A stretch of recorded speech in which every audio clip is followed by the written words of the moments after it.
Hello friends, आप देख रहे हैं चैनल नेट जोन, जिसमें हम सीखते हैं हायर फीस के कॉन्सेप्ट के बारे में।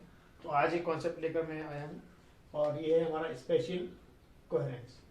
इससे पहले आप वीडियो देखेंगे, उसमें हमने टेम्पोरल कोहेरेंस के बारे में बात की थी, और उससे पहले वीडियोस में आप देखेंगे तो कोहेरेंस टाइम और कोहेरेंस लेंथ की बात की गई है। तो कोहेरेंस का अभी यहाँ सीरीज हमारा पूरा होगा। बाद में आगे भी हम नए नए टॉपिक लेकर के आएंगे, जो कि आपके जो नेशनल लेवल के एग्जाम में नेट गेट जेस्ट उस तरह की तैयारी के लिए हम इस चैनल को मतलब हमने बनाया हुआ है। तो आप इसे ट्यून कर लीजिए और सब्सक्राइब कर लें, और वीडियोस पसंद आए तो लाइक भी करें। तो हम स्टार्ट करते हैं। ये छोटे छोटे कॉन्सेप्ट हैं और बाद में इनमें न्यूमेरिकल ट्रिक्स पे भी लेके आएंगे। यानी नेट या गेट क्वालिफाई करने के लिए या जो जेस्ट क्वालिफाई करने के लिए क्या न्यूमेरिकल एप्टीट्यूड चाहिए, क्या हमें सीखना होता है। यानी फिर इसकी थ्योरी तो है, लेकिन उसको न्यूमेरिकल से कैसे कनेक्ट करेंगे वही इस चैनल में आपको बताया जाएगा। तो आप हमारे चैनल को ट्यून करें और यानी सब्सक्राइब करें और देखते रहें। तो स्टार्ट करते हैं। देखिए, यहाँ पर एक पॉइंट सोर्स बताया गया है और ये दो पॉइंट लिए गए हैं। एक का पॉइंट का नाम है हमारा P1 और से इट इज P2। तो ये दो पॉइंट लिए गए हैं। तो थोड़ा सा डेफिनेशन देख लेते हैं कि स्पेशल कोहेरेंस क्या होती है। देखिए, if phase difference between two fixed point in a plane normal to the wave propagation. तो देखिए, यहाँ जो बात आ रही है, यहाँ पे क्योंकि पॉइंट सोर्स है तो आपका जो ये रहेगा, इसका वेव फ्रंट स्फेरिकल होगा। यानी हम बात करें तो एक पॉइंट सोर्स से क्या होता है, स्फेरिकल वेव फ्रंट निकलते हैं।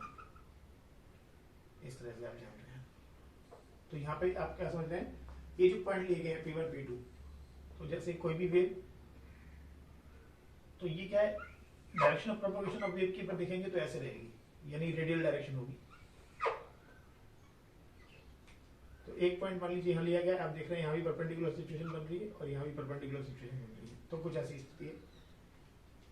तो बात ये की जा रही है, ऐसा कोई प्लेन या ऐसा कोई वेव फ्रंट जो आएंगे, यानी इससे इसकी डायरेक्शन ऑफ प्रोपगेशन से नॉर्मल जो सिचुएशन होनी चाहिए। और हम एक्सटेंडेड सोर्स की बात करेंगे तो आपको प्लेन दिखाई पड़ेगा। तो plane normal to the wave propagation does not vary with time. यानी ऐसे दो पॉइंट लिए जाएं जो कि वेव प्रोपगेशन से नॉर्मल हो। तो वेव प्रोपगेशन यहाँ ऐसे है, ऐसे नॉर्मल हो, और उनकी फेज, यानी बात आ रही है जो मेन चीजें आप समझ पा रहे हैं, वो आपको जो कंडीशन है वो ये है। यानी फेज डिफरेंस, मैं थोड़ा सा उसको हाईलाइट करूंगा। हाँ, ये दो बार रिपीट हो गया। If phase difference between two fixed point in a plane normal to the wave propagation does not vary with time. Condition देखिए, does not vary with time.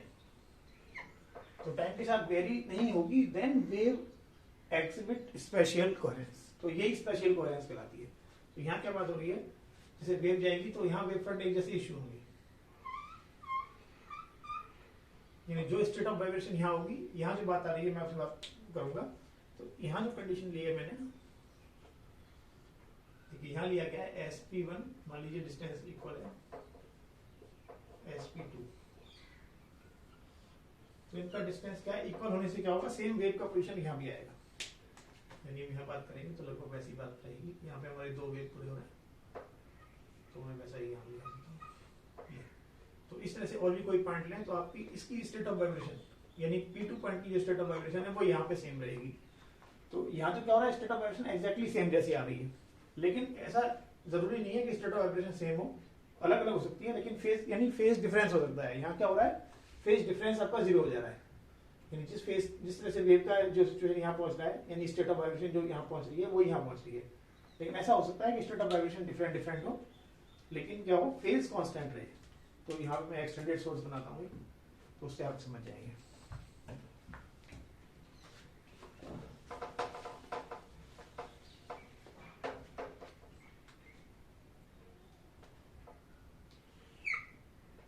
अगर हमारा कोई एक्सटेंडेड सोर्स है तो इससे क्या होता है, फिर सिलेंड्रिकल टाइप के वेव फ्रंट निकलेंगे तो एक प्लेन हम ड्रॉ कर सकते हैं।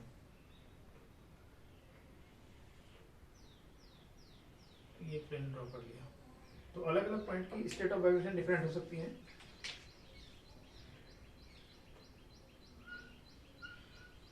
यानी यहाँ सिचुएशन ऐसी हो सकती है, और यहाँ से वेव मान लीजिए कि मैं यहाँ से स्टार्ट होगी, यहाँ से ऐसे नीचे आने वाली हो सकती है। पर फेज डिफरेंस कांस्टेंट रहना चाहिए। ये मान लीजिए यहाँ ऐसे आ रहा है और यहाँ पीक पे जा रहा है, यानी क्या हो रहा है, यहाँ देखिए जीरो ऐसी स्थिति होगी, नया वेव इशू होगा, स्टार्ट होगा, यहाँ से क्या हो रहा है, ऐसे जा रहा है, ये पीक पे आ रहा है।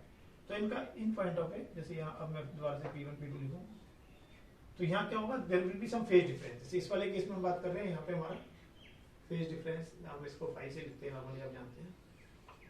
तो यहाँ 5 बराबर 0 हो सकता है, और यहाँ 5 बराबर कुछ भी, मैं π/2 इसे पीक पे चला गया, ये पीक है और ये आपका 0 से स्टार्ट है, तो π/2 की फेज आ सकती है, आप जानते हैं। जैसे हम यहाँ तक कहते हैं, तो ये हमारा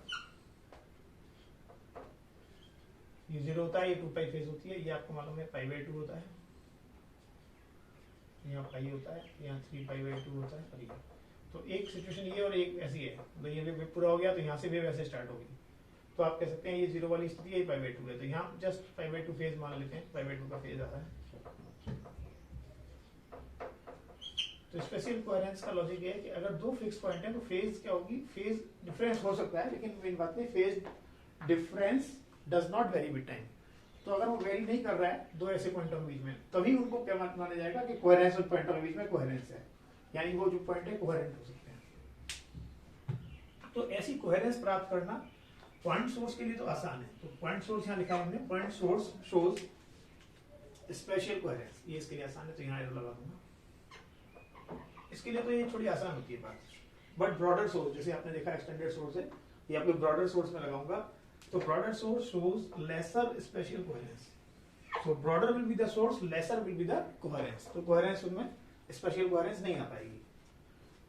तो क्या होता है अलग अलग, क्योंकि अब डिपेंड करता है कि ये पॉइंट कितनी दूर है, तो ऐसा माना गया है कि सोर्स के अब एक पॉइंट, जैसे यहाँ से इशू हुई है वेव, यहाँ से स्टार्ट हुई, एक पॉइंट यहाँ से स्टार्ट हुआ, तो स्पेशल कोहेरेंस का एक डिग्री होती है कि कितनी कोहेरेंस मेंटेन होगी, यानी किस डिग्री की कोहेरेंस रहेगी। तो वो डिपेंड करता है कि वेव कहाँ से उस सोर्स पे कहाँ से स्टार्ट हो रही है। तो ये माना जाता है कि अगर ये पॉइंट, इनको मैं ए और बी मान लूं, तो स्पेशल कोहेरेंस मेंटेन करने के लिए ए बी जो है, ए बी लेस देन या इस ऑर्डर का होना चाहिए, मतलब लगभग ये वेवलेंथ ऑर्डर का होना चाहिए।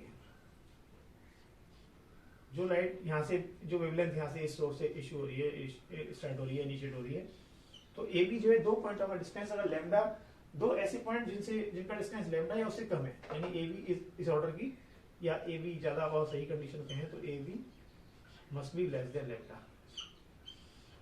तो इस वेवलेंथ से कम वाले जो डिस्टेंस के पॉइंट होंगे, उनसे अगर दो पॉइंटों से हमारी लाइट अगर जाएगी, तो क्या होगा, उनके बीच में डिग्री ऑफ कोहेरेंस अच्छा खासा कोहेरेंस हो सकता है, स्पेशल कोहेरेंस हो सकती है।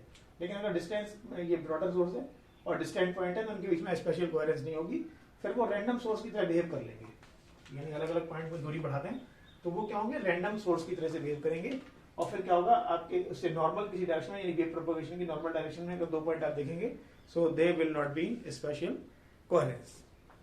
और कोहेरेंस के बारे में जो मेजरमेंट है या कोहेरेंस का डिग्री आप कैसे एग्जामिन करते हैं, तो आपको मालूम है कोहेरेंस का ही हमारा, जब कोहेरेंस वाले सोर्स से हम क्या करते हैं, अगर इंटरफेरेंस कराते हैं, तो इंटरफेरेंस में क्या होगा, फ्रिंजेस, हमारी स्टेबल फ्रिंजेस बनती है, तो स्टेबल फ्रिंज पैटर्न बनेगा विद प्रॉपर कॉन्ट्रास्ट, तो हमारा क्या होगा, इसका मतलब सोर्स कोहेरेंस होंगे।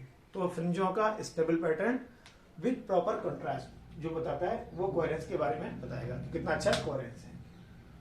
तो आज के इस वीडियो में इतना ही छोड़ेंगे, फिर से एक नया कॉन्सेप्ट के साथ हाजिर होंगे, और जरूर चैनल के साथ जुड़े रहें और नई बातें आपको मिलती रहेंगी। तो आज के लिए इतना ही, thank you, thanks for watching.